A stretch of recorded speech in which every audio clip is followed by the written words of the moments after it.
மண்ணுக்கும் மக்களுக்கும் முதல் வணக்கம். நீங்கள் கேட்டுக்கொண்டிருப்பது ஆனந்த் ரேடியோ 89.6. இது நம்ம ரேடியோ, நமக்கான ரேடியோ. ஆனந்தமாய் கேட்க ஆனந்த் ரேடியோ கேளுங்க. மண்ணுக்கும் மக்களுக்கும் முதல் வணக்கம். நான் உங்கள் அஜய் விஜய். நேயர்களே, இன்னைக்கு ஒரு குரூப் டிஸ்கஷன் நம்ம பண்ண போறோம். அதாவது எப்பவுமே ஒரு விஷயத்த கான்வர்சேஷன் எடுக்கும் போது தேவையில்லாத விஷயங்கள் நிறைய பேசி நம்ம டைம் ஸ்பெண்ட் பண்றத பார்த்துட்டு இருக்கோம். ஆனா ஒரு நல்ல வேலிடான விஷயத்தை எடுத்து அதை ஒரு நண்பர்கள் கூடவோ நம்மளுக்கு தெரிஞ்சவங்க கூடவோ உட்காந்து அதை பத்தி நம்ம பேசும்போது நம்மளுக்கு நிறைய கிளாரிட்டி கிடைக்கும், நம்மளுக்கு நிறைய டவுட்ஸ் கிளியர் ஆகும். அதே மாதிரி அடுத்து நல்ல விதமா நம்ம லைஃப் லீட் பண்றதுக்கான நிறைய டிப்ஸ் கூட கிடைக்கிறதுக்கு வாய்ப்பு இருக்குது இல்லையா? அதுக்காக தான் இந்த குரூப் டிஸ்கஷன் செஷன் வந்து ரொம்ப பயன்படும். ஆனந்த் இன்ஸ்டிடியூட் ஆஃப் ஹையர் டெக்னாலஜியுடைய 3 மாணவர்கள் மிஸ்டர் சந்துரு, மனோ மற்றும் வெற்றி 3 பேரும் வந்து நம்மளோட ஜாயின் பண்ணியிருக்காங்க. எந்த டாபிக் அப்படின்னு ஒரு டவுட் வருது இல்லையா? இப்போ எல்லாருமே அனுபவிச்சுட்டு இருக்க, எல்லாருமே ஃபீல் பண்ணிட்டு இருக்கிற ஒரு முக்கியமான விஷயம் என்ன அப்படின்னு பாத்தீங்கன்னா போன் அடிக்ஷன். நிறைய அடிக்ஷன் கேள்விப்பட்டிருக்கோம். போதை அப்படின்ற வரும்போது எல்லாமே அடிக்ஷன்ல போய் முடியுது, அதுக்கு அடிமையாயிடுறாங்க. அதனால லைஃப், படிப்பு, பொருளாதாரம் எல்லாமே பாதிக்கப்படுறதுன்றது நம்ம கண்கூடா பார்த்துட்டு இருக்கோம். ஆனா இது வந்து புதுசா ஒரு அடிக்ஷன் வந்து இந்த லிஸ்ட்ல சேர்ந்திருக்குது. என்ன அப்படின்னு பாத்தீங்கன்னா மொபைல் போனை நம்ம யூஸ் பண்ணி அதுக்கே நம்ம என்ன ஆயிட்டு இருக்கோம், அடிக்ட் ஆயிட்டு இருக்கோன்றது. இந்த உண்மையை மறுக்கவே முடியாது தானே? இது என்ன, இது ஏன் இப்படி நடக்குதுன்றத பிரிச்சு பார்க்காம இருக்கிறது ஒரு முக்கியமான விஷயம். இன்னைக்கு குரூப் டிஸ்கஷன் நம்ம அதை தான் பண்ண போறோம் மாணவர்களோட சேர்ந்து. எந்தெந்த விஷயங்கள் எல்லாம் போன் அடிக்ஷனா கருதப்படுது, அது நம்மளை எப்படி பாதிக்குது, அதுல இருந்து வெளியே வரதுக்கு ஏதாவது வழிகள் இருக்கா, இதை பத்தி இன்னைக்கு குரூப் டிஸ்கஷன்ல நாம பார்க்கலாம் வாங்க. இந்த போன் அடிக்ஷன்ல முதல்ல நம்ம எடுத்துக்க போற விஷயம் என்னன்னு பாத்தீங்க அப்படின்னா டைம் மேனேஜ்மெண்ட். நேரம் பொன் போன்றது அப்படின்ற பழமொழி நம்ம எல்லாருக்குமே தெரியும். நம்மளுடைய நேரத்தை அதிகமா விழுங்குறது இந்த டெக்னாலஜில, இந்த உலகத்துல, இந்த சொசைட்டில போன் அப்படின்றது உண்மைதானே? அப்போ இந்த டைம் மேனேஜ்மெண்ட் எப்படி பண்ணலாம், இந்த போன் அடிக்ஷன் எந்த அளவுக்கு நம்மள பாதிக்குது, இதை பத்தி நம்ம மாணவர்களுடைய கருத்துக்களை கேட்டு தெரிஞ்சுக்கலாம் வாங்க. Chandru, welcome to Anand radio 89.6. சொல்லுங்க சந்துரு, டைம் மேனேஜ்மெண்ட் அப்படின்னு நம்ம யோசிக்கும் போது போன் அடிக்ஷன் எந்த அளவுக்கு நம்மள பாதிக்குது அப்படின்றத கொஞ்சம் எக்ஸ்பிளைன் பண்ண முடியுமா? இப்போ போன் அடிக்ஷன் அப்படின்னு சொல்லப்படுறது வந்து என்னன்னா நம்மளுடைய நேரத்தை முழுமையா சாப்பிடுறது அப்படின்னு சொல்லலாம். இப்போ நம்ம போன்ல படிக்கணும் அப்படின்னு சொல்லிட்டு உட்காடுறோம். அந்த நேரத்துல நமக்கு ஒரு நோட்டிபிகேஷன் வருது. உடனே இதுல இருந்து டிஸ்ட்ராக்ட் ஆகி நம்ம அந்த நோட்டிபிகேஷனுக்குள்ள போயிடுறோம். இதனால நம்மளுடைய படிப்பின் நேரம் ரொம்ப குறைஞ்சிருது. நம்ம 1 மணி நேரம் படிக்கலாம் அப்படின்னு நினைச்சு உட்கார்ந்த இடத்துல நம்மளால ஒரு 10 நிமிஷம் கூட படிக்க முடியல. ஒரு 10 நிமிஷம் படிச்சோம்னா 1 மணி நேரம் நம்ம போன் பார்க்குறோம். இதனால நம்மளுடைய டைம் ரொம்ப வேஸ்ட் ஆகுது. நம்மளால டைம் மேனேஜ்மெண்ட் பண்ணவே முடியல. ரொம்ப சூப்பரா சொன்னீங்க சந்துரு. பாத்தீங்களா நேயர்களே, ஒரு மாணவரால மட்டும்தான் நேரத்தினுடைய விஷயத்தை பத்தி அவர் அதனால எவ்வளவு பாதிக்கப்படுறாரு, மத்தவங்க மாணவர்களும் வந்து போன் அடிக்ஷனால அவங்க டைம் எவ்வளவு வேஸ்ட் பண்றாங்கன்றது ரொம்ப தெளிவா சொல்ல முடிஞ்சது. பாத்தீங்களா? மனோ கிட்டே இதை பத்தி நம்ம கேட்டு தெரிஞ்சுக்கலாம். மனோ, நீங்க என்ன நினைக்கிறீங்க? இந்த டைம் மேனேஜ்மெண்ட் அப்படின்னு வரும்போது போன் அடிக்ஷன் எந்த அளவுக்கு நம்மள பாதிக்குது? டைம் மேனேஜ்மெண்ட் பொறுத்த வரைக்கும் இப்போ நோட்டிஃபிகேஷன் இருக்குல்ல, அது என்னன்னா ஒரு சின்ன விஷயத்துலையுமே நம்மளை வந்து டிஸ்ட்ராக்ட் பண்ணுது. இப்போ நம்ம வேற ஏதாவது ஒரு வேலையை பார்த்துட்டு இருக்கோம்னா டக்குன்னு நம்ம நோட்டிஃபிகேஷன் வந்தோடனே அதை தான் நம்ம போயிட்டு ஃபோக்கஸ் பண்ணுவோம். எல்லா விஷயத்துலையுமே சரி, நம்ம பஸ்ஸில் ட்ராவல் பண்ணும்போதும் சரி, சாப்பிடும் போதும் சரி, படிக்கும்போது, தூங்கும் போது, காலையில் அந்த நோட்டிஃபிகேஷனால தான் நம்மளும் எழுந்திரிச்சிருப்போம். அதனால டைம் மேனேஜ்மெண்ட் ரொம்ப முக்கியமாக இருக்குது இல்லை? கண்டிப்பாக மனோ, நீங்கள் சொன்ன மாதிரி இந்த நோட்டிஃபிகேஷன்றது இப்போ வந்து ஒரு அழையா விருந்தாளி மாதிரி நம்ம கூடவே சுற்றிட்டு இருக்கு. நம்ம எந்த வேலையும் பண்ண விடாம அது பக்கம் நம்மளை இழுத்துட்டே இருக்குன்றது 100% உண்மைதான். அதே மாதிரி இந்த டைம் மேனேஜ்மெண்ட் பற்றி வெற்றி என்ன சொல்றாருன்னு கேட்டு தெரிஞ்சுக்கலாம். வெற்றி, சொல்லுங்க வெற்றி, டைம் மேனேஜ்மெண்ட் எந்த அளவுக்கு இந்த போன் அடிக்ஷனால பாதிக்கப்படுதுன்னு சொல்லுங்களேன். ஆமாங்க, இன்னைக்கு இருக்க இந்த பெரிய பிரச்சனையே நிறைய பேர் ரீல்ஸ், கேம், சோசியல் மீடியால ஹவர்ஸ் ஸ்பெண்ட் பண்றாங்க. அதனால studies, work, daily routine affect ஆகுது. எல்லாரும் நம்ம ஃபோன் யூஸ் பண்ணாலும் டைம் கண்ட்ரோல் பண்ண தெரியணும். இதுல இருந்து நான் என்ன சொல்ல வரேன்னா, இந்த ரீல்ஸ், இன்ஸ்டாகிராம்ல ரீல்ஸ் பார்க்கறதுன்றது நம்மளோட எல்லார் வாழ்க்கையிலையும் ஒரு அன்றாட தேவை மாதிரி ஆகிவிட்டது. நம்ம நண்பர் சந்துரு சொன்ன மாதிரி படிக்கும் போதும் ரீல்ஸ் பார்க்குறோம். மனோகர் சொன்ன மாதிரி நம்ம டிஸ்டர்ப் பண்ணுது. காலைல எழுந்திரிச்சோன்னே சாப்பிட்றது எவ்வளோ முக்கியமோ அதே மாதிரி ரீல்ஸ் பார்க்கறதும் முக்கியம் அப்படின்ற ஒரு மனநிலை இன்னைக்கு இளைஞர் மத்தியில் பரவலாக காணப்படுது. இதை நம்ம கொஞ்சம் குறைச்சிக்கிட்டு, இது நமக்கு முக்கிய அடிப்படை தேவையில்லை, சும்மா பொழுதுபோக்குக்காக தான் இதை நம்ம பார்க்குறோம் அப்படின்றத எல்லாரும் உணர்ந்து செயல்பட்டா டைம் மேனேஜ்மெண்ட் சரியாக பண்ணலான்னு என்னோட கருத்து. ரொம்ப அழகா டைம் மேனேஜ்மெண்ட் பத்தி 3 பேரும் சொன்னீங்க. அதே மாதிரி அடுத்து வந்து என்னன்னு பாத்தீங்கன்னா கம்யூனிகேஷன். அதாவது மனித உணர்வுகள், மனிதர்களுடைய உறவுகள், அவங்களுக்கு கொடுக்குற இம்பார்ட்டன்ஸ், இது வந்து போன் அடிக்ஷனால ரொம்ப கம்மியாயிடுச்சு. மற்றவங்களோட, மனிதர்களோட, நம்ம சொந்த உறவுகள் கூடவே வந்து அதிகமா வந்து ஒரு தொடர்பை வந்து இல்லாம, தொடர்புகள் இல்லாம நாம வந்து பயணம் பண்ணிட்டு இருக்கோன்றது உண்மைதானுங்களே. ரொம்ப மோசமான நிலைமை நோக்கி தான் போயிட்டு இருக்கு. நம்ம உறவுகள், மனிதர்கள், அவங்களுடைய ரிலேஷன்ஷிப்ஸ் எந்த அளவுக்கு வந்து கம்யூனிகேஷன் பாதிக்கப்பட்டிருக்குது அப்படின்றத பத்தி நம்ம இப்ப பார்க்கலாம். சொல்லுங்க சந்திர, உங்களுடைய பாயிண்ட் ஆஃப் வியூல வந்து கம்யூனிகேஷன் மற்றவங்களோட இருக்கிறது எந்த அளவுக்கு ஃபோன் அடிக்ஷனால பாதிக்கப்பட்டிருக்கு, முன்னாடியும் சரி பின்னாடியும் சரி, எதை பற்றி வேணால் சொல்லுங்கள். இப்போ கம்யூனிகேஷன் எப்படி பாதிக்கப்பட்டிருக்கு அப்படின்னு கேட்டிங்கன்னா, எக்ஸாம்பிளாக என்னவே வச்சுக்கலாம். இப்போ என்னன்னா, நாங்கள் ரூமில் ஒரு 5 பசங்க இருந்தோம் அப்படின்னா நாங்கள் நேரில் பேசுகிறத விட நாங்கள் ஷேர் பண்ணுற ரீல்ஸ் தான் ரொம்ப அதிகமாக இருக்குது. அது மட்டும் இல்லாமல் இப்போ ஒரு மிஸ் அண்டர்ஸ்டாண்டிங் ஏற்படுது. என்னன்னா, இப்போ நம்ம ஒருத்தருக்கு நேரில் பார்த்து பேசும்பொழுது நம்ம அவங்களுடைய உணர்வை புரிஞ்சுக்குவோம். அவங்க என்ன பேசுகிறாங்க, அவங்க எப்படி புரிஞ்சுக்கிறாங்கன்னு நம்ம அவங்கள பார்த்தாலே தெரியும். ஆனால் இப்போ நம்ம பண்ணுறக்கூடிய மெசேஜ்லையோ கால்கள்லையோ ஃபோன் பேசும்போது அது கிடைக்காது. இப்போ நம்ம எல்லாம் நேரில் பார்த்தா சிரிச்சு பேசுகிறோம், வாட்ஸ்அப்பில் சிரிக்கிற எமோஜி யூஸ் பண்ணுறோம். இன்றைய சூழல் எப்படி மாறிடுச்சு அப்படின்னு பார்த்தீங்கன்னா, நமக்கு நேரில் வர பத்திரிகைகளை விட ஃபார்வர்ட் மெசேஜில் வரக்கூடிய பத்திரிகைகளுடைய எண்ணிக்கை ரொம்ப அதிகமாயிருச்சு.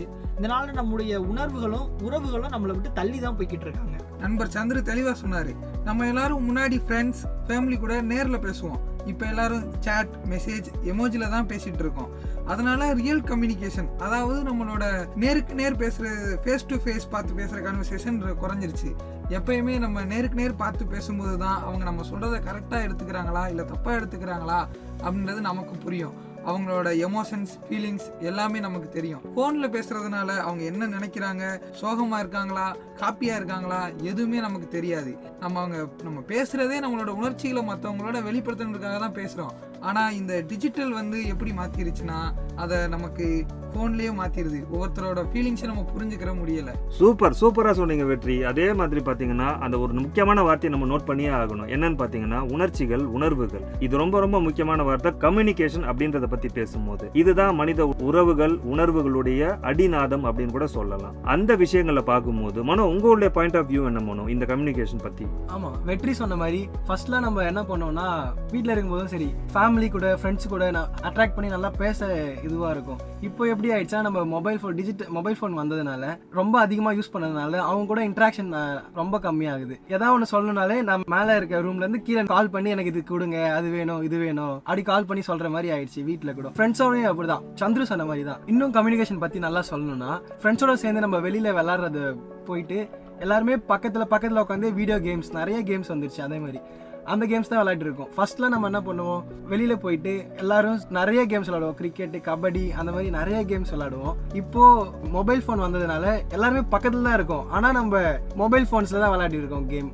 இதனால கம்யூனிகேஷன் ரொம்ப மோசமாக இருக்குது. இப்போது எந்த ஒரு கெட்ட விஷயத்தையும் பார்த்தீங்கன்னா நம்ம உடல்நிலைக்கு மோசமான ஒரு பாதிப்பை தான் கொடுக்குதுன்றது உண்மை தானே, எந்த ஒரு கெட்ட விஷயமா இருந்தாலும். அப்படி பார்க்கும்போது இந்த ஃபோன் அடிக்ஷன்றது ஒரு கெட்ட விஷயமாவே தான் மாறிட்டு இருக்கு நம்ம சொசைட்டியில். அது கண்டிப்பாக நம்மளுடைய ஆரோக்கியத்தை நாசம் பண்ணுதுன்றது மறுக்க முடியாத உண்மை தானுங்களா. அப்போது இந்த ஜென்ரேஷன் மாணவர்களாகட்டும், இந்த ஜென்ரேஷனில் இருக்க எல்லா மனிதர்களாகட்டும், ஆரோக்கியம் அப்படின்னு வரும்போது இந்த ஃபோன் அடிக்ஷனால எந்த அளவுக்கு அவங்க உடல்நிலையை அவங்களே கெடுத்துக்கிறாங்கன்றதை பற்றி நம்ம அடுத்தது பார்க்கலாம். இதில் சந்துரு, உங்களுடைய பாயிண்ட் ஆஃப் வியூ என்ன சந்துரு? ஆரோக்கியத்தை பற்றி பேசும்போது இந்த ஃபோன் அடிக்ஷன் எந்த அளவுக்கு நம்மளுடைய ஆரோக்கியத்தை கெடுக்குது அப்படின்னு சொல்றீங்களா? ஆரோக்கியம் அப்படின்னு சொல்றதுல பிசிக்கலை விட நம்மளை ரொம்ப மென்டலா பாதிக்கக்கூடியது இந்த ஃபோன். ஏன் அப்படின்னா, நம்ம சின்ன சின்ன என்டர்டைன்மெண்ட்டுக்கு ரொம்ப அடிக்ட் ஆகிட்டோம். ஃபோன்லேருந்து கிடைக்கக்கூடிய சின்ன சின்ன என்டர்டைன்மெண்ட்டுக்கு ரொம்ப அடிக்ட் ஆகிட்டோம். எப்போ அப்படின்னா, நம்ம குளிக்க போகிறதுக்கு முன்னாடி ஃபோன் பார்க்குறோம், திரும்பி குளிச்சுட்டு வந்ததுக்கப்புறம் நம்ம ட்ரெஸ் சேஞ்ச் பண்ணையில ஃபோன் பார்க்குறோம், இது மாதிரி சாப்பிட போயில நம்ம ஃபோன் பார்க்குறோம். இது மாதிரி நமக்கு கிடைக்கக்கூடிய சின்ன சின்ன என்டர்டைன்மெண்ட்டுக்கு நம்ம ரொம்ப அடிக்ட் ஆகிட்டோம். அது மட்டும் இல்லாமல் நம்ம மூளையில் டிஃப்ரெண்டான எமோஷன்ஸை நம்ம கொடுக்குறோம். எப்படி தெரியுமா, இப்போ நம்ம இன்ஸ்டாகிராமில் ரீல்ஸ் பார்த்துட்டு இருக்கும் பொழுது முதல் ரீல்ஸ் ரொம்ப காமெடியாக வருது. அப்போ நம்ம மைண்ட் என்ன தோணும், நம்ம ரொம்ப மகிழ்ச்சியாக இருக்கும் அப்படின்னு தோணும். அடுத்த உடனே ஏதாவது ஒரு கசப்பான சம்பவங்கள் வருது, உடனே நம்ம மைண்டு மகிழ்ச்சியிலேருந்து கசப்பான சம்பவத்துக்கு மாறிடுது. நம்ம இது மாதிரி நம்ம மூளைக்கு டிஃப்ரெண்ட்ஸான எமோஷன்ஸை நம்ம கொடுத்துக்கிட்டே இருக்கோம். இதன் மூலமாக நம்மளுடைய மென்டல் ஹெல்த் ரொம்ப பாதிக்கப்படுது. ஆமாம், ரொம்ப தெளிவாக சொன்னீங்க சந்திரு. இதில் என்னன்னா, நம்ம மென்டல் ஹெல்த் அப்படின்றது எல்லாருக்குமே ஒரு முக்கியமான ஒரு விஷயம். நம்ம மென்டல் ஹெல்த் ஸ்டடியாக இருந்தால் தான் நம்ம பார்க்குற வேலையோ இல்லை படிக்கிற படிப்போ, நம்ம கூட இருக்கவங்களை எப்படி பார்த்துக்கிறோம் எல்லாத்தையுமே தீர்மானிக்கிறது நம்மளோட மென்டல் ஹெல்த்து. இந்த மென்டல் ஹெல்த்தை ஃபோன் ரொம்ப டிஸ்ட்ராக்ட் பண்ணுது. ஏன் பண்ணுது அப்படின்னா, நமக்கு இப்போ பொழுதுபோக்கு அப்படின்னா ஃபர்ஸ்டெல்லாம் நம்ம விருந்தாடிகள் வீட்டுக்கு போவோம், ஃப்ரெண்ட்ஸ் கூட சேர்ந்து கிரவுண்டில் விளாடுவோம். ஆனால் இப்போ நம்ம எல்லோரும் என்ன பண்ணுறோம், பொழுதுபோக்குனாலே ஃபோனை எடுத்து யூஸ் பண்ண ஆரம்பிச்சிடறோம். ஃபர்ஸ்டெல்லாம் பொழுதுபோக்குக்காக தேட்டரில் போய் படம் பார்த்தோம், இப்போ ஒரு நாளைக்கு ஃபோன்லேயே 2-3 படம் பார்க்க ஆரம்பிச்சிடறோம். அதனால என்ன ஆகுது அப்படின்னா, நம்ம அந்த ஃபோனில் இருந்து வர டிஸ்பிளேல இருந்து வர வேவ்ஸ், அந்த கதிர்கள் நமக்குள்ளே ரொம்ப அட்ராக்ட் ஆகி நமக்குள்ளே போகுது. இன்னும் சிம்பிளா சொல்லணும்னா நம்ம எல்லாரும் இப்போ மணிக்கணக்கா போன்ல பேச ஆரம்பிச்சிடுறோம். அதுல இருந்து நம்ம காது கிட்ட போன் வைக்கிறதுனால அந்த வேவ்ஸ் நமக்குள்ள ஈஸியா போலாம். இப்படி எல்லாம் தெரிஞ்சுமே நம்ம இதை அடிக்கடி திரும்ப திரும்ப பண்ணி நம்ம ஆரோக்கியத்தை நாமளே கெடுத்துக்கிறோம் அப்படின்றதுதான் என்னோட கருத்து. கண்டிப்பா வெற்றி, உங்களுடைய கருத்தை நான் வழிமொழிகிறேன். ஏன் அப்படின்னு சொன்னீங்க பாத்தீங்கன்னா, இப்போ ரொம்ப ரொம்ப முக்கியமான ஒரு விஷயம் நம்மளுடைய அன்றாட லைஃப்ல ஆரோக்கியம் கெடுறது இந்த ஃபோன் அடிக்ஷன்னாலன்னு பார்க்கும்போது முக்கியமாக நம்மளுடைய ரெஸ்டிங் டைமையே வந்து இது அதிகமாக வந்து சாப்பிடுது. அதாவது நம்ம தூங்குற டைம் சொல்கிறேன், நம்ம தூங்குற எல்லா நேரத்துலையும் வந்து ஃபோனை தான் அதிகமாக யூஸ் பண்ணிட்டு இருக்கோம். தூக்கத்துக்கான ஒரு நாளைக்கு நம்மளுக்கு தேவையான தூக்கத்துக்கான டைமை வந்து நம்ம ரொம்ப ரொம்ப கம்மி பண்ணிட்டோம். ஒரு 5 மணி நேரமாவது அட்லீஸ்ட் இப்போ தூங்கணும் இந்த இருக்கிற சொசைட்டி அப்படின்றது தான் டாக்டர்ஸோடைய அட்வைஸ். ஆனால் பார்த்தீங்கன்னா அந்த 5 மணி நேரத்திலே ஒரு 3 மணி நேரத்தை நம்ம ஃபோனில் தான் செலவு பண்ணுறோம். இது 2 மணி நேரம் தூக்கம் எந்த அளவுக்கு நம்மளுக்கு தேவைப்படும், அது எந்த அளவுக்கு நம்ம உடம்புக்கு வந்து உதவி செய்ய நினைப்போம்னு பார்த்தீங்கன்னா கண்டிப்பாக கிடையவே கிடையாது. இப்படி நைட்ல வந்து தூங்காம லேட்டா படுக்கிறதுனால, போன் அதிகமா யூஸ் பண்ணிட்டு படுக்கிறதுனால, கடைசியா தூங்குறதுக்கு முன்னாடி நம்ம எந்த விஷயங்களை அதிகமா நம்ம பார்த்துட்டு இருந்தோமோ அந்த விஷயங்கள் வந்து நம்ம கனவுகளுக்குள்ள வர ஆரம்பிக்குது. இது உண்மையா இல்லையா? ஒரு பேய் படம் பார்க்குறோம், இல்ல பேய் பத்தின ரீல்ஸ் எல்லாம் பார்க்குறோம், இல்ல ஒரு வயலண்டான மோசமான கொள்ளை கிரைம் அதை பத்தின ஒரு விஷயங்களை பார்த்துட்டு நம்ம அப்படியே போய் படுக்க ஆரம்பிக்கிறோம். அப்படின்னா கனவுகளுக்குள்ளேயே வந்து டிஸ்டர்ப் பண்ணுது, நம்மளுக்கு தேவையில்லாத நம்ம தூக்கத்தை இன்னும் அது வந்து மோசமாக்குது. அதே மாதிரி லேட்டா படுக்கிறதுனால காலையில எழுந்திருச்ச உடனே என்ன நடக்குது? முதல்ல காலையில சீக்கிரமா எழுந்திருக்கவே முடியாது லேட்டா படுக்கிறதுனால. மறுநாள் நம்ம ஸ்டார்ட் பண்ண வேண்டிய எல்லா வேலைகளும் அப்படியே தள்ளி போயிட்டே இருக்கும். நம்மளுக்கு தலைவலி அதிகமாயிடும், நம்ம கண் ரொம்ப எரிச்சல்ல இருக்கும். அடுத்த வேலைகள் ஒரு எழுந்திருச்சு டக்குன்னு ரெடி ஆகணும் அப்படின்றதுக்காக நம்ம என்ன பண்ணுவோம், ரொம்ப அவசரமா அது எல்லாத்தையுமே வந்து ஒன்னும் பாதியமா நம்ம பண்ணிட்டு போயிட்டே இருக்கும். இப்படி பண்றதுனால நம்மளுடைய மறுநாள் வேலை கெடுது. இதே மாதிரி இந்த உடல் ரீதியான பாதிப்புகள் அப்படின்னு பார்க்கும்போது நைட்ல தூங்காம ரொம்ப நேரம் கண் முழிக்கிறதுனால நிறைய பிரச்சனைகள் வரும். ஆனா போனை யூஸ் பண்ணிட்டு தூங்காம இருக்கிறதுனால எவ்வளவு பிரச்சனைகள் கதிர் இயக்கத்தின் மூலமா வருதுன்றத டாக்டர்ஸ் கிட்ட கேட்டா ரொம்ப ரொம்ப பயங்கரமான விஷயங்கள்லாம் வெளியில வரும். முக்கியமா பாத்தீங்க அப்படின்னா நம்மளுடைய ரத்தம் வந்து சுண்டி போற அளவுக்கு நம்ம உடல்நிலை வந்து மோசமா போகுது. ரத்த ஓட்டங்கள் ரொம்ப ரொம்ப மோசமா கண்ட்ரோல் ஆகுது. அதே மாதிரி கண் பார்வை ரொம்ப ரொம்ப முக்கியமா இல்லையா? போனை முன்னாடியில வந்து கொஞ்சம் தள்ளி வச்சு பார்க்கணும் அப்படின்றது ஒரு காமனான ஒரு அட்வைஸா இருந்துச்சு. சொல்ல போனா டிவி பார்க்கும் போதே வந்து நம்ம வீட்டில் இருக்க பெரியவங்களே என்ன சொல்லுவாங்க, ரொம்ப கிட்ட உட்காந்து டிவி பார்க்காத அப்படின்னு சொல்லுவாங்க. அவ்வளோ பெரிய டிவியவே கிட்ட உட்காந்து பார்க்காதுன்னு சொல்லும் போது இந்த போன் வந்து நம்ம கண்ணுக்கு கிட்ட வரைக்கும் எடுத்துன்னு போய் பார்த்துட்டு இருக்கிறோம். போக போக நம்மளுக்கு கண் பார்வை கம்மி ஆயிட்டு இருக்குதுன்றதே தெரியாம நம்ம சரியா தெரிய மாட்டேது போன் அப்படின்னு சொல்லிட்டு அந்த போனுக்கும் நம்ம கண்ணுக்குமான டிஸ்டன்ஸ் வந்து குறைஞ்சு கண்ணுக்குள்ளேயே போன் போய் சொருகிக்கிற அளவுக்கு நம்ம என்ன பண்ணிட்டு இருக்கோம், போனை யூஸ் பண்ணிட்டு இருக்கோம். அதுவும் முக்கியமா நைட்ல நம்ம அதை யூஸ் பண்ணிட்டு இருக்கோம், நம்மளே அதனால பாதிக்கப்பட்டு இருக்கோம்ன்றதுதான் முக்கியமான உண்மை. ஆமா தானே? அதே மாதிரி ரொம்ப முக்கியமானது அடுத்தது என்ன பார்க்க போறோம் அப்படின்னா ஹேபிச்சுவல் சேஞ்சஸ். அதாவது ஒரு கேரக்டர், நம்ம ஒருத்தருக்குமே ஒரு கேரக்டர் இருக்கு இல்லையா? அந்த கேரக்டரே வந்து கொஞ்சம் கொஞ்சமா நம்மளுடைய நடவடிக்கைகள், நம்மளுடைய ஆக்டிவிட்டிஸ் எல்லாமே மாறிட்டு இருக்குன்றதும் இந்த போன் அடிக்ஷன்னால ரொம்ப ரொம்ப உண்மையான விஷயம். அப்படி ஹேபிச்சுவல் சேஞ்சஸ்ன்னு சொல்லப்படுற நம்மளுடைய இயற்கையான நடவடிக்கைகள் எந்த அளவுக்கு பாதிக்குதுன்றதை பத்தி இப்ப மாணவர்கள்ட்ட கேட்டுக்கலாம். சந்துரு சொல்லுங்க சந்துரு, ஹேபிச்சுவல் சேஞ்சஸ் எப்படி மாறி இருக்கு? கேரக்டர் வைஸ் நம்மளுடைய அன்றாட விஷயங்கள், நம்மளுடைய நேச்சரான விஷயங்கள் எப்படி மாறி இருக்குன்னு உங்களுடைய பாயிண்ட் ஆஃப் வியூ என்னன்னு சொல்ல முடியுங்களா? இப்போ நீங்கள் சொன்ன மாதிரி எடுத்துக்காட்டாக சொல்லணும்னா நிறைய விஷயங்கள் சொல்லலாம். இப்போ நம்ம வீட்டிலேயே நிறைய குழந்தைகள் இருக்காங்க. அந்த காலத்தில் எல்லாருமே இயற்கையை பார்த்து வெளியில் போய் விளையாட்டு காமிச்சு அம்மாலாம் நமக்கு சோறு விட்டாங்க. ஆனால் இப்போ இருக்கக்கூடிய குழந்தைகள், எங்கள் வீட்டில் இருக்கக்கூடிய குழந்தைகள் எல்லாருமே அடம் பிடிக்க ஆரம்பிக்கிறாங்க. எதற்கு அடம் பிடிக்கிறாங்க அப்படின்னா, நீ ஃபோன் கொடுத்தாதான் நான் சாப்பிடுவேன் அப்படின்ற மாதிரியான அடம் பிடிக்க ஆரம்பிக்கிறாங்க. வெளியில் போய் விளையாட மாட்டுறாங்க. அதுவும் இல்லாமல் எளிதில் ரொம்ப கோவப்படுறாங்க. அதனால தான் இந்த நேச்சுரல் சேஞ்சஸ் ஏற்படுது. இப்போ 2 பேருக்கு நடுவில் யார் இந்த ஃபோனை ரொம்ப அதிக நேரம் யூஸ் பண்ணுறது அப்படின்னு ஒரு சண்டை வருது. இதனால நிறைய மாற்றங்கள் நமக்குள்ள ஏற்படுது. அதுவும் குழந்தைகள்கிட்ட ரொம்ப முக்கியமா ஏற்படுது. சூப்பரா சொன்னீங்க சந்துரு. இதுல நான் எடுத்துக்க போற ஒரு முக்கியமான வார்த்தை என்னன்னு பாத்தீங்க அப்படின்னா கோபம். ஹேபிச்சுவல் சேஞ்சஸ் நான் சொன்னேன் இல்லையா? நம்மளுடைய நார்மலான ஒரு இயற்கையான சூழல் வந்து நம்ம ஒரு சாதாரண ஒரு அமைதியான பர்சனா இருப்போம், ஒரு அமைதியான மனிதராக தான் இருப்போம். சந்துரு சொன்ன மாதிரி அந்த போன் அடிக்ஷன் வந்து ரொம்ப அதிகமாக என்ன ஆகுதுன்னா, நம்ம கிட்ட இல்லாத ஒரு குணம், அதாவது ஒரு கோபம்ன்ற குணத்தை சின்ன குழந்தைங்கள்ல இருந்து அது வந்து ட்ரிகர் பண்ணி விட்டுட்டு அது வந்து மற்ற எல்லா விஷயத்திலுமே ஒரு கோவக்கார குழந்தையாவோ ஒரு கோவக்கார மனிதராவோ நம்மள வந்து மத்தவங்க முன்னாடி காட்டுதுன்றது ரொம்ப ரொம்ப நிதர்சனமான உண்மை. இப்ப இத பத்தி நீங்க என்ன நினைக்கிறீங்க மிஸ்டர் வெற்றி? நண்பர் சந்துருவும் ஆர்ஜி சாரும் ரொம்ப தெளிவா சொன்னாங்க. எந்த அளவுக்கு போன் அடிக்ஷன் ஒரு மனிதனுக்கு கோபம் என்ற ஒரு பண்பை வெளிப்படுத்துதோ, அதே அளவுக்கு போன் அடிக்ஷனால சில மனிதர்கள் மிகவும் அமைதியான மனிதர்களாக மாறிவிடுகிறார்கள். இது ரொம்ப ரொம்ப டேஞ்சரானது. இந்த கோபம் எவ்வளோ ஆபத்தானதோ அதே அளவு அமைதின்றதும் ரொம்ப ஆபத்தானது. ஏன் ஆபத்தானதுன்னா அவங்களுக்கான தேவையை அவங்களே கேட்டு மற்றவங்ககிட்ட வாங்கிக்கிற முடியாத அளவுக்கு அமைதியாயிடுறாங்க. இதனால அவங்களோட வாழ்க்கையே பாதிக்கப்படுது. சமீபத்தில் நான் ஒரு சம்பவம் கேள்விப்பட்டேன். என்னன்னா, ஒரு 3 வயசு குழந்தை, அவங்களுக்கு அவங்க பெற்றோர்கள் விளையாடுவதற்காக ஃபோன், லேப்டாப், டிஜிட்டல் கேம்ஸ் இதை கொடுத்து அந்த குழந்தைய பழக்கியிருக்காங்க. அந்த குழந்தையும் அதில் ரொம்ப ஆர்வமாகி மற்ற பெற்றோர்கள்ட்ட கூட, பேரண்ட்ஸ்கிட்ட கூட இன்ட்ராக்ட் ஆகாமல் பேசாமல் அதுலேயே அவங்க நேரத்தை அதிகமாக செலவு பண்ணியிருக்காங்க. இதனால் என்னாச்சுன்னு பார்த்தீங்கன்னா, அவங்களால இன்ன வரைக்கும் பேச முடியலை. என்னன்னு போய் டாக்டர்கிட்ட இதை பற்றி நமக்கு தெளிவாக கேட்டோம்னா, டாக்டர் சொல்கிற அட்வைஸ் என்னன்னா, ஆரம்பத்துலேருந்தே அதிகமாக டிஜிட்டலுக்கு அடிமையாயிட்டாங்க, அதனால் இனிமேல் அவங்க பார்வையிலே டிஜிட்டல் எலக்ட்ரானிக்ஸ் படக்கூடாது அப்படின்னு தான் டாக்டரோட அட்வைஸ். என்னதான் நம்மளுக்கு டிஜிட்டல் எலக்ட்ரானிக்ஸ் தேவையாக இருந்தாலுமே ஒரு அளவு, அந்த அளவை மீறி போனால் ஆபத்து அப்படின்னு உணர்ந்து நம்ம எல்லாரும் செயல்படணுன்றது என்னோட கருத்து. இதில் என்னோட கருத்து என்னன்னா, இதனால நம்ம சிந்திக்க வருது ரொம்ப கம்மியாயிடுச்சு.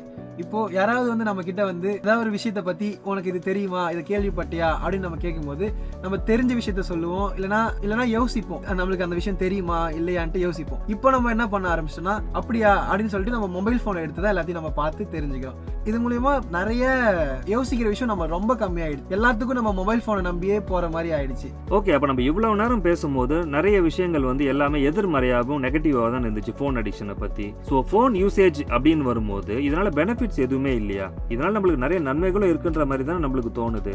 அந்த மாதிரியான உங்களுக்கு அதிகபட்சமாக இந்த நன்மை எனக்கு கிடைக்குது, இந்த நன்மையை நம்ம ஃபோன் விஷயத்தில் பாராட்டி தான் ஆகணும் அப்படின்னு சொல்லிட்டு எந்தெந்த விஷயங்களை நம்ம சொல்லலாம்? சொல்லுங்க சந்துரு, நீங்க சொல்லுங்க. உங்களுக்கு ஃபோன் எந்த அளவுக்கு உங்களுக்கு பெனிஃபிட்டா இருக்குன்னு ஏதாவது ஒரு முத்தாய்ப்பான ஒரு கருத்தை சொல்லுங்க பார்க்கலாம். இப்போ ஃபோன் எனக்கு ரொம்ப பெனிஃபிட்டா இருக்கு அப்படின்னு கேட்டிங்கன்னா, இந்த கல்விக்கு ரொம்ப ஃபோன் ரொம்ப பெனிஃபிட்டா இருக்கு. எப்படின்னா, இப்போ கொரோனா காலகட்டத்தில் உலகமே முடங்கி கிடந்துச்சு, ஆனால் கல்வி மட்டும் இயங்கி கொண்டே இருந்துச்சு. எப்படின்னா, ஒருத்தர்கிட்ட போய் கொண்டு சேர்த்து கொண்டே இருந்தாங்க. ஆன்லைன் மூலமாகவோ இல்லை வாட்ஸ்அப் மூலியமாகவோ ஒருத்தருக்கு கல்வியை கொண்டு போய் சேர்த்துக்கிட்டே இருந்தாங்க. அதனால கல்விக்கு ஃபோன் ரொம்ப ஒரு முக்கியமான விஷயமா இன்றைய சூழலில் மாறிடுச்சு. சூப்பராக சொன்னீங்க சந்துரு. வெற்றி, உங்களுக்கு ஃபோன் யூசேஜ் எந்த அளவுக்கு ஒரு நல்ல பெனிஃபிட்டை உங்கள் லைஃப்பில் கொடுத்துட்டு இருக்குன்னு சொல்லிட்டு ஏதாவது ஒரு பாயிண்ட் சொல்லுங்க பார்க்கலாம். ஃபோன் யூசேஜ் என்னன்னா, நம்ம ஃபேமிலிஸ், ஃப்ரெண்ட்ஸ் அவங்கள எவ்வளோ தூரத்தில் பிரிஞ்சு இருந்தாலும் அவங்களோட ஈஸியாக நம்ம தொடர்பு கொள்ளலாம். ஒரே ஒரு ஃபோன் கால் போதும், அவங்ககிட்ட நம்ம பேசணுன்றதை சொல்லிக்கலாம். இங்கே எவ்வளோ தூரத்தில் இருக்கோம் அப்படின்றது முக்கியம் இல்லை. அவங்ககிட்ட நினச்ச நேரம் பேசிக்கலாம், நினச்ச நேரம் அவங்கள வீடியோ காலில் பார்த்துக்கலாம். இந்த மாதிரி பெனிஃபிட்ஸும் ஃபோன் யூசேஜில் இருக்குது. அதே மாதிரி பார்த்தீங்கன்னா, இப்போ ஏதோ ஒரு பொருள் வாங்கினா நம்ம நேரில் போயிட்டு வாங்கிட்டு வருவோம். இப்போ ஆன்லைன் ஷாப்பிங்னு ஒன்று இருக்கிறதுனால நம்ம இருக்கிற இடத்துல இருந்தே 10 minutes to 15 minutes தான் ஆகுது. எந்த பொருள் வரதா இருந்தாலும் ஆன்லைன்ல நம்ம ஷாப்பிங் பண்ணிக்கிறோம். அதே மாதிரி டைமும் சேவ் ஆகுது. நம்ம இதை யூஸ் பண்ணுறது மூலயமா சீக்கிரம் தெரிஞ்சுக்கிறோம். ஒரு விஷயம் வேணும்னா அதே மாதிரி ஏதோ ஒரு விஷயம் வாங்கணும், எந்த விஷயமா இருந்தாலும் நம்மள சீக்கிரமா கிடைக்குது நம்மளுக்கு. அதானே பார்த்தேன், எந்த விஷயமா இருந்தாலும் நல்லதும் இருக்கும் கெட்டதும் இருக்கும் தானே. ஸோ ஃபோனை பற்றின நல்ல விஷயங்களும் பார்த்தோம். நல்ல விஷயங்களை அதிகமாக யூஸ் பண்ண ஆரம்பிச்சுன்னா நல்லது தான் நடக்க போகுது. ஸோ கெட்ட விஷயங்கள் அப்படின்னு பார்க்கும்போது அதை மாற்றிக்கிறதுக்கு நம்மக்கிட்ட ஏதாவது சொல்யூஷன் கண்டிப்பாக வேணும் இல்லையா? நல்ல விஷயங்கள் சொன்ன மாதிரியே ஏதாவது ஒரு சொல்யூஷன்ஸ் இருக்கான்னு மாணவர்கள்கிட்ட கேட்டு தெரிஞ்சுக்கலாம். சொல்லுங்க சந்துரு, உங்களுக்கு ஒரே ஒரு பாயிண்ட், நான் இந்த பாயிண்ட்டை நான் கன்ஃபார்மாக சொல்கிறேன், இதை நம்ம ஃபாலோ பண்ணோம் அப்படின்னா ஃபோன் அடிக்ஷன்லேருந்து ஓரளவுக்கு நம்மளை கண்ட்ரோல் பண்ணி நம்ம லைஃப்பை நார்மல் ஆக்கலாம்னு சொன்னால் என்ன பாயிண்ட் சொல்லுவீங்க? என்ன விஷயத்தை நீங்கள் ஸ்ட்ரெஸ் பண்ணி சொல்லுவீங்க? நம்மளே லிமிட் பண்ணிக்கலாம். ஃபோன் கூட நம்மளே லிமிட் பண்ணிக்கலாம். ஒரு விஷயத்த பார்க்க போறோம்னா அந்த விஷயத்த மட்டுமே நம்ம போய் ஃபோனில் பார்க்கலாம். மிக்சடான எமோஷன்ஸை நம்ம கொண்டு சேர்க்க வேண்டாம். இப்போ ஒரே ஒரு தகவல், இன்னைக்கு நான் நியூஸ் பார்க்க போறேன்னா யூடியூப்ல போய் நம்ம நியூஸ் மட்டுமே பார்க்கலாம். டிஸ்ட்ராக்ட் ஆகாம அதில் பார்த்தோம்னா நம்ம பார்த்துட்டு உடனே வெளியில வந்துடலாம். இது மாதிரி நம்மளே லிமிட் பண்ணிக்கலாம். நண்பர் சந்திர அருமையாக சொன்னார். அதே மாதிரி அவுட்டோர் ஆக்டிவிட்டீஸ், அதாவது விளையாட்டு, வாக்கிங், ஜிம், இது போன்ற ஆக்டிவிட்டீஸை பண்ணால் நம்ம ஸ்டார்ட் பண்ண ஆரம்பிக்கணும். நேச்சுரலி ஃபோன் யூசேஜ் குறையும். இதே மாதிரி பார்த்தீங்கன்னா, நம்ம சாப்பிடும்போது, ஃப்ரெண்ட்ஸோட பேசும்போது இதெல்லாம் ஃபோனை கொஞ்சம் அவாய்ட் பண்ணிடுங்க. அப்போ ஃபோனுக்கு கொஞ்சம் ரெஸ்ட் கொடுங்க, ஃப்ரீ டைம் கொடுங்க. இதனால் நம்ம ஃபோன் யூசேஜை குறைக்க முடியும். அதிகமாக ஃப்ரெண்ட்ஸ் அண்ட் ஃபேமிலிஸ் கூட இன்ட்ராக்ட் ஆகுங்க. அவங்களோட பேசி சந்தோஷமான தருணத்தை என்ஜாய் பண்ணுங்க. என்கிட்ட சொல்யூஷன் கேட்டிங்கன்னா, நான் ஸ்க்ரீன் டைமை கம்மி பண்ணலான்னு சொல்லுவேன். எப்படின்னா, இப்போ ஒரு நாளைக்கு 6 to 7 hours நீங்கள் ஃபோன் யூஸ் பண்ணுறீங்கன்னா அதுலேருந்து ஒரு நாளைக்கு ஒரு half an hour நீங்கள் குறைச்சிங்கனாலே உங்களோட ஃபிசிக்கல் ஹெல்த்தும் மென்டல் ஹெல்த்தும் நல்லாயிருக்கும். ரொம்ப அழகா 3 மாணவர்களும் நம்ம கிட்ட சொன்னாங்க. ஒரு சொல்யூஷன் கேட்டதுக்கு அந்த ஒரு சொல்யூஷன்ல இருந்தே நிறைய விஷயங்கள் நம்மளுக்கு யோசிக்கிற அளவுக்கான சொல்யூஷன்ஸ் தான் அவங்க சொல்லியிருக்கிறாங்க இல்லையா? அதே மாதிரி பார்த்தீங்கன்னா ஒவ்வொருத்தருக்கிட்டையும் இப்போ ஒரு விஷயத்த நான் கேட்க போகிறேன். அவங்க ஸ்டைலில் வந்து இதுக்கெல்லாம் ஒரே ஒரு முற்றுப்புள்ளி வைக்கணும்னா பஞ்ச் டயலாக் மாதிரி ஒருத்தரும் அவங்க ஸ்டைலில் இந்த ஃபோன் அடிக்ஷனுக்கு ஒரு பஞ்ச் டயலாக் சொல்லணும்னு கேட்கலாம். சந்துரு, நீங்கள் சொல்லுங்க, பஞ்சிங்கா உங்களை பொறுத்த வரைக்கும் ஃபோன் அடிக்ஷனை இப்படி தான் நம்ம ஹேண்டில் பண்ணணும்னு சொல்லுங்க பார்க்கலாம். கண் பார்த்து பேசுற காதலர்களை விட போன்ல பேசுற காதலர்களோட எண்ணிக்கை ரொம்ப அதிகமாயிருச்சு. போன் நம்ம வாழ்க்கையில எளிமையாக்கிருக்கு, ஆனா இனிமையை கம்மி பண்ணிருக்கு. சூப்பர் சந்துரு, பஞ்சா சொல்லுங்கன்னா அவர் கவிதையாவே சொல்லிட்டாரு. இப்ப வெற்றி என்ன சொல்ல போறாருன்னு கேட்கலாம். சொல்லுங்க வெற்றி. ஃபோன் நம்ம கையில இருந்தா லைஃப் நல்லா நடக்கும். இதுவே ஃபோன் கையில நம்ம இருந்தோம்னா நம்ம பிரைட்டான ஃபியூச்சரை ஃபோன் தடுக்கும். அதனால ஃபோனை ஸ்மார்ட்டா யூஸ் பண்ணுங்க, லைஃபை ஸ்ட்ராங்கா பில்ட் பண்ணுங்க. பஞ்சுனா இதுதான் பஞ்சுன்ற மாதிரி வெற்றி சொல்லிட்டாரு. சரி, இப்ப நம்ம மனசுல இருந்து என்ன சொல்ல போறாருன்னு கேட்கலாம். மொபைல் நம்மள யூஸ் பண்ண விடாதீங்க, நம்ம தான் மொபைலை யூஸ் பண்ணணுன்றதுல தெளிவா இருங்க. ரொம்ப அற்புதமா 3 மாணவர்களும் இந்த போன் அடிக்ஷன்ற கான்செப்ட்ல சூப்பரான ஒரு குரூப் டிஸ்கஷனோட நம்ம கிட்ட கலந்துக்கிட்டாங்க. நிறைய தகவல்களை நம்ம கிட்ட சொல்லியிருக்கிறாங்க. ஆனந்த் ரேடியோ 89.0 நேயர்களே, கண்டிப்பா இந்த தகவல்கள் எல்லாருக்கும் ரொம்ப ரொம்ப பயனுள்ளதா இருக்கும்னு நினைக்கிறேன். மீண்டும் இதே மாதிரி ஒரு குரூப் டிஸ்கஷன்ல ஒரு முக்கியமான நம்ம வாழ்க்கைக்கு உதவ போற ஒரு டாபிக்கோட மீண்டும் உங்களை சந்திக்கிறேன். நான் ஆர்ஜே விஜய், நான் சந்துரு, நான் வெற்றி, நான் மனோகர். தேங்க்யூ.